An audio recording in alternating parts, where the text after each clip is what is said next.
Después de analizar detenidamente los 125 años de National Geographic, hoy seguimos hablando de esta sociedad. Vamos a conocer al que en teoría es el primer hombre que pisó el Polo Norte y para ello nos acompañamos de alguien que conoce esto porque también lo ha pisado. Manuel José Carpintero, no ha sido el primero, dime que no. No, desgraciadamente para mí no.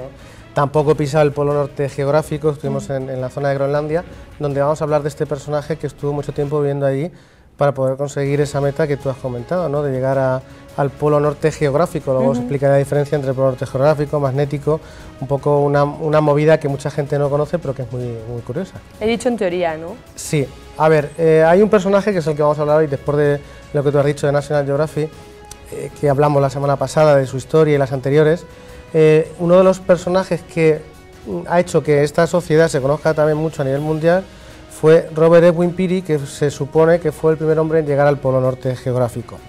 Digo se supone porque ahora os explicaré que hubo una controversia entre otro explorador y él para demostrar cuál fue el primero en llegar. Entonces, ¿este señor quién es? Pues Robert Edwin Peary nace en Pensilvania, las Pensilvanias, estas famosas que salen en las películas de Estados Unidos, en el año 1856. Nace en una familia acomodada de Estados Unidos, tiene la suerte de poder estudiar y aparte le interesa el mundo militar, pues su familia estaba muy arraigada dentro del mundo militar norteamericano. Pero estudió una ingeniería dentro de la carrera militar, ¿vale? Al estar metido en la carrera militar, Estados Unidos estaba apuntando en ese momento, igual que las grandes potencias europeas y Rusia, estaban apuntando hacia los polos de la Tierra porque se suponía que podía haber grandes recursos naturales allí. Igual que ahora, igual que muchas potencias están apuntando a estas zonas del planeta. Pero nadie, ningún ser humano había conseguido pisarla y colocar la banderita. Hasta ese momento, tanto el Polo Norte como el Polo Sur eran desconocidos, no se sabía lo que había allí. Se conocía incluso hasta fotografías de la Luna desde telescopios, pero no se conocía lo que había en el Polo Norte porque nadie lo había conseguido ni siquiera sobrevolar. Con lo cual era una duda completa. Se invirtió mucho dinero por parte de estos gobiernos para ser el primero porque se suponía que siendo el primero, ya no solamente el lugar, lo que vayas a encontrar allí, sino la estima como nación de ser la primera en llegar.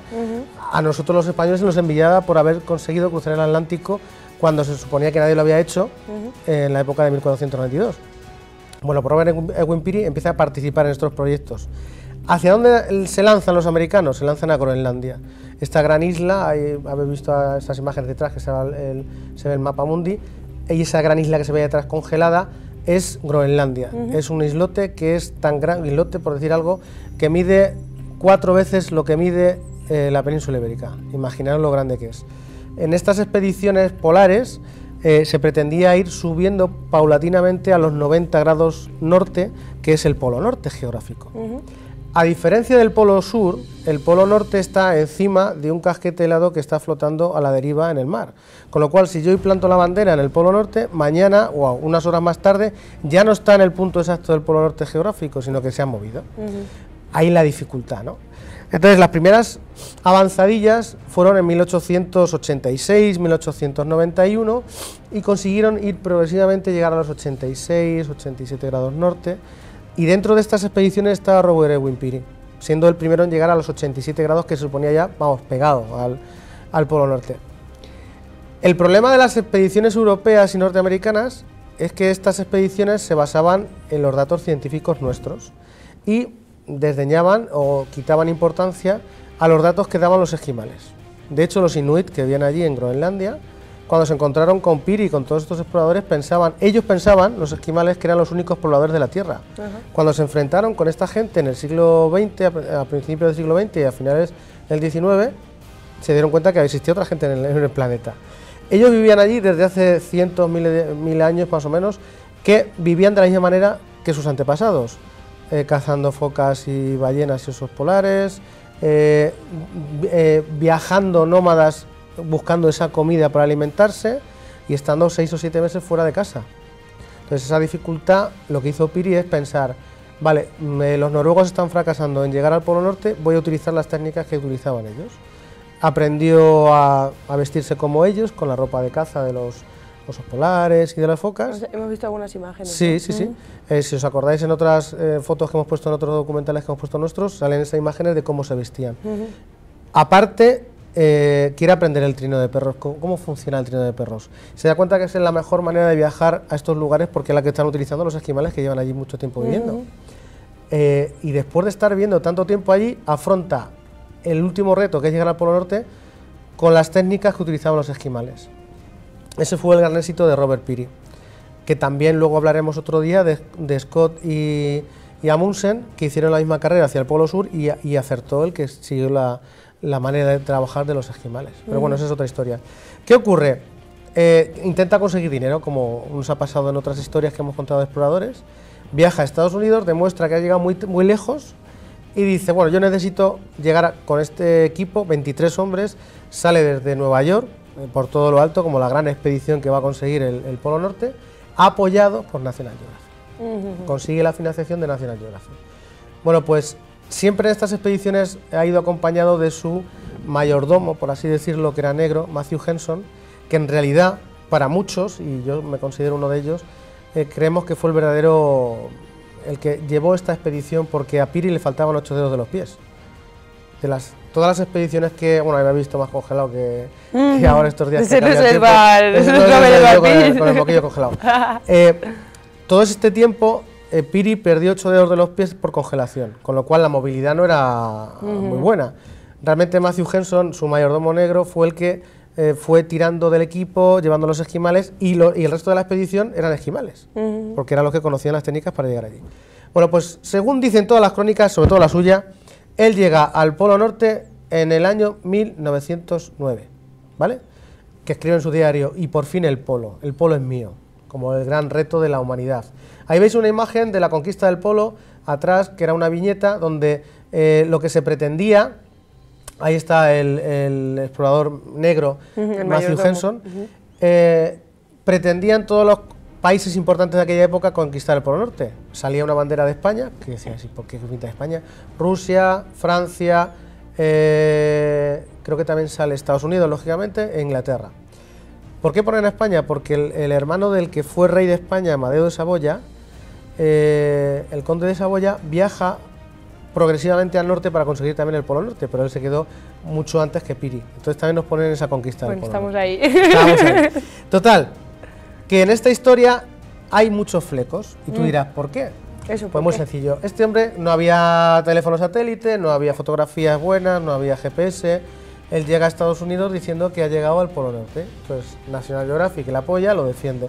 Pero es que hay otro explorador que se llama Cook, que dice que un año antes que Peary había pisado el Polo Norte. A ver quién es el guapo que lo demuestra. Fueron hasta el Parlamento de Estados Unidos con todas las pruebas geográficas que se podían demostrar hasta aquel momento. Eran mediciones geográficas y tal. Tiempos de llegada. Bueno, a Cook tenía muchos cabos sueltos y no le creyeron prácticamente desde el principio.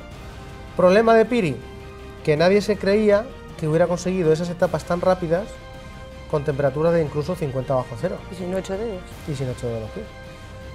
Hombre, él iba a sentar ahí con el trineo, pero que es difícil conseguir el proceso de kilómetros. Yo lo puedo demostrar, entre otras cosas, porque nosotros estuvimos muy cerca, utilizando un trino de perros.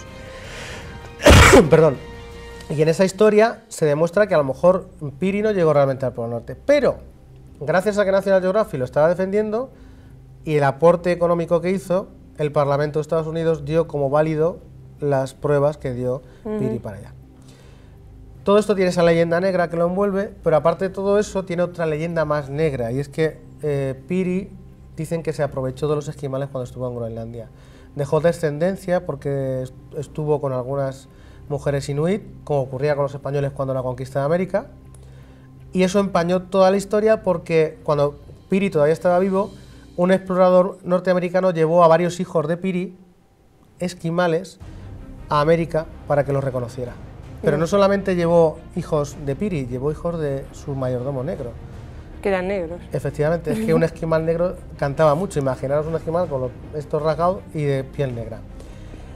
Se escribió un libro posteriormente que el título era muy curioso, El legado del Polo Norte, negro, blanco y esquimal, se titulaba. ¿Por qué? Porque hubo una mezcolanza increíble. En toda esta historia, lo que creo que llama la atención es la dureza de esta expedición, que podremos o no demostrar que fue la primera, pero que este hombre se quedó sin 8 dedos, eso sí es fidedigno, lo podemos saber, y por lo menos es una historia de épica, de intentar conseguir llegar a la cima, a una de las cimas de la Tierra. Sabes que está el Polo Norte, el Polo Sur y el Everest, que se conocen como el triángulo de los 3 polos, porque son los puntos más inaccesibles de la Tierra. Entonces, esa es la historia que de momento todos sabemos. Nadie va a poder demostrar, en teoría, que Piri hizo o no esa gesta, pero lo que sí vamos a contar el próximo día es cómo si en el Polo Sur hubo alguien que en una carrera entre dos grandes aventureros que fueron Amundsen y Scott, lucharon por esa conquista de lo que le quedaba, que era el Polo Sur. Por cierto, la bandera de Ciudad Real también está ahí, ¿no? Estuvo cerca, se quedó cerca. También sí, tenemos. Está allí y se quedó en los pueblos inuit. Somos la única ciudad en España y creo que en el mundo que está hermanada con los pueblos más al norte del planeta y más al sur del planeta. De hecho, se quedó la Carta Puebla allí, se quedó una carta firmada por el alcalde entonces, que era Gil Ortega, de hermanamiento entre las dos ciudades, entre los pueblos más al norte y más al sur, y con Ushuaia en Sudamérica y las bases que estaban en la Antártida. O sea que somos una de las ciudades que tiene sus emblemas y sus imágenes más destacadas en lugares más a los confines de la Tierra. Gracias a la Sociedad Astronómica y Geográfica de Ciudad Real. Ahí la va. Y una duda ya para terminar, ¿y reconoció Robert Eduard Pirín a los hijos y su mayordomo o no se sabe?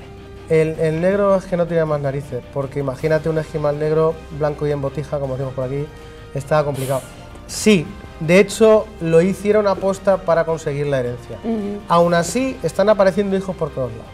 Ya es un poco exagerado. Yo soy descendiente, digo, vamos, tampoco ya me lo creo, eso es como ya los hijos de nuestro insigne cantante Julio Iglesias, que tiene hijos por todas partes. Pues igual, a Piri, como ya tenía cuartos, dijeron, aquí somos hijos todos de Piri. Salían algunos que no se parecían ni al blanco de los ojos. Bueno, pues del Polo Norte el jueves que viene pasamos al Polo Sur. Eso es. ¿Vale? Encantado. Gracias.